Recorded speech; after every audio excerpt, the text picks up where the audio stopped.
एक बहुत बड़ा गुनाह बदनिगाही का गुनाह है। आपको पता है हमारे मुल्क के अंदर बदकारी, जिना और बेहयाई की शरह कितनी बढ़ती जा रही है, किस कदर बढ़ती जा रही है। वो लोग जो निकाह कर लेते हैं वो भी अपनी निगाहों को, मैं अक्सर कहता हूं, हुजूर ने फरमाया निकाह आधा ईमान है। जिसने निकाह कर लिया उसका ईमान मुकम्मल हो गया। तो जो निकाह के बाद भी बाज ना आया, मैं उसको बेईमान नहीं कहता, लेकिन नबी पाक ने फरमाया जो निकाह कर ले उसका ईमान, बोलिए ईमान महफूज हो गया, उसका ईमान, सारे बोलिए ईमान। और जो फिर भी बाज ना आए, हुजूर कह रहे ईमान मुकम्मल हो गया। और जो ना बाज आया, क्या फतवा दिया जाए हदीस की रोशनी में। मेरे नबी पाक की बारगाह में औरतें आई तौबा करने, बैत करने, मुसलमान होने। तो हुजूर बैत लेते वक्त फरमाने लगे मेरे साथ वादा करो, झूठ नहीं बोलोगी, गीबत नहीं करोगी, जिना नहीं करो। एक औरत बोल पड़ी, कहने लगी या रसूल अल्लाह सल्लल्लाहु अलैहि वसल्लम, मैं मुसलमान तो नहीं पर खानदानी हूं, मेरे घर वालों के जहन में भी कभी जिना का ख्याल नहीं आया।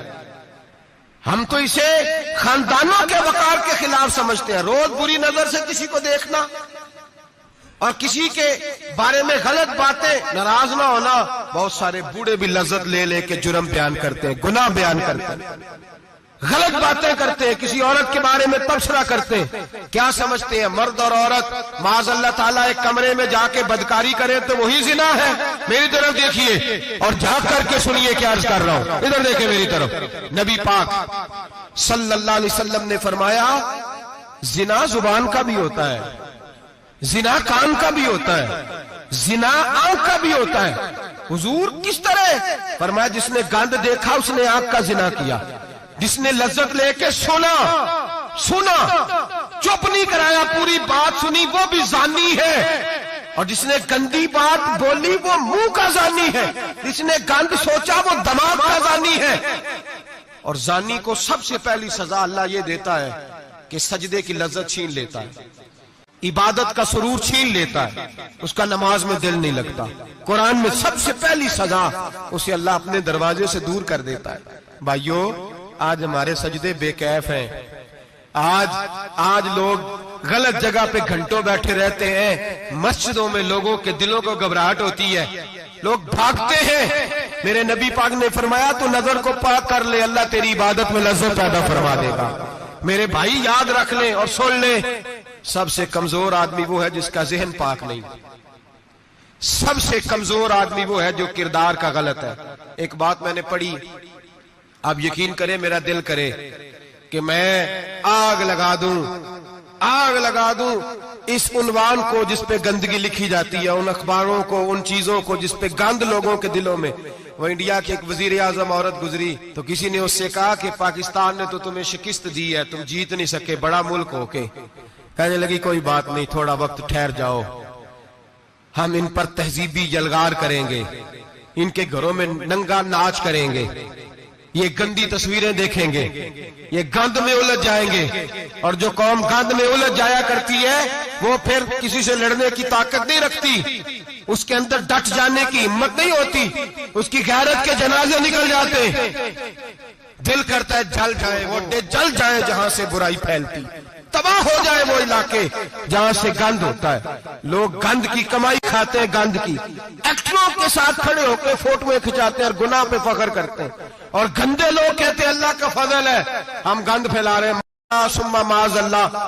लोग गुनाह पे फख्र करते हैं चौकों चौराहों में। मोहम्मद बिन कासिम आए हिंदुस्तान पे राजा दहर के मुकाबले में, नौजवान मेरी तरफ देखे और सही होके बैठे, खासे सही होके बैठे, तकरीर नहीं कर रहा, जज्बात का, मेरे जज्बात सुने, दिल के फपूले जल रहे हैं सीने के दाग से। अल्लाह की कसम रूह की गहराई से बात कर रहा हूं, वो बात कर रहा हूं जो सीना कह रहा है कि फट जाए और कहना ना पड़े। कुरान और हदीस पढ़ते हैं और फिर अपना हाल देखते हैं तो लगता यह है कि अजाब करीब आ गया है, लगता है जमीन फटने वाली है, आसमान गिरने वाला, लगता है करीब आ गया सारा कुछ। समझे क्या अर्ज कर, ये बात अगर आप समझ गए तो कीमत वसूल हो गई। इसको समझ गए तो समझ ले आपके मिजाज के अंदर अल्लाह ने तब्दीली पैदा कर दी। मोहम्मद बिन कासिम 18 साल का जवान, एक औरत की इज्जत पर राजा दहर हिंदू ने हमला किया, मोहम्मद बिन कासिम बचाने आए। जब हिंदुस्तान आए फौज थोड़ी थी, इलाका थोड़ा था। राजा दहर की फौज बहुत ज्यादा, और फिर अपना अरब छोड़ के यहाँ आके हिंदुस्तान में उसके इलाके में उस पर हमला करना, हालात खराब थे।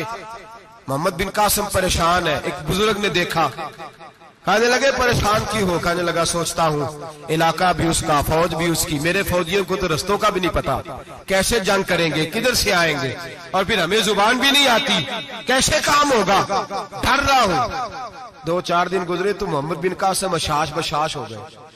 वो बुजुर्ग कहने लगे खैर है? बड़े मुतमईन हो गए हो? कहने लगे बस राजा दहर हमसे मुकाबला नहीं कर सकता, राजा दहर हमारे मुकाबले में खड़ा नहीं हो सकता, वो गिरा के गिरा, वो लड़खड़ाया के लड़खड़ाया, रेजा रेजा हो जाएगा। आपको कैसे खुशखबरी मिल गई?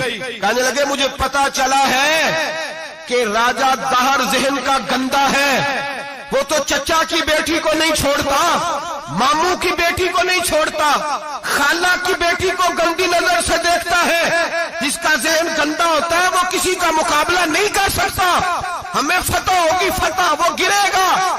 वो बुजुर्ग कहते हैं मैं समझ गया कि वाकई से फतह होगी।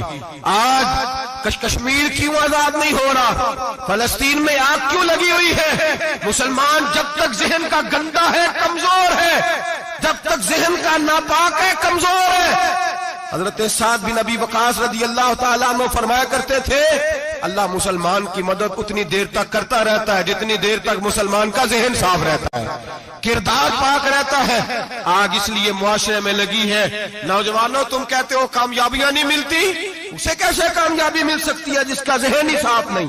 वो कैसे दुनिया की बाजी जीत सकता है जिसकी निगाह ही पाक नहीं? वो कैसे आगे बढ़ सकता है जिसके किरदार में पाकीज़गी नहीं? अपने आप को पाक कर लो, अल्लाह हर मुश्किल में तुम्हारी मदद फरमाएगा, हर रास्ते में तुम्हारी मदद फरमाएगा।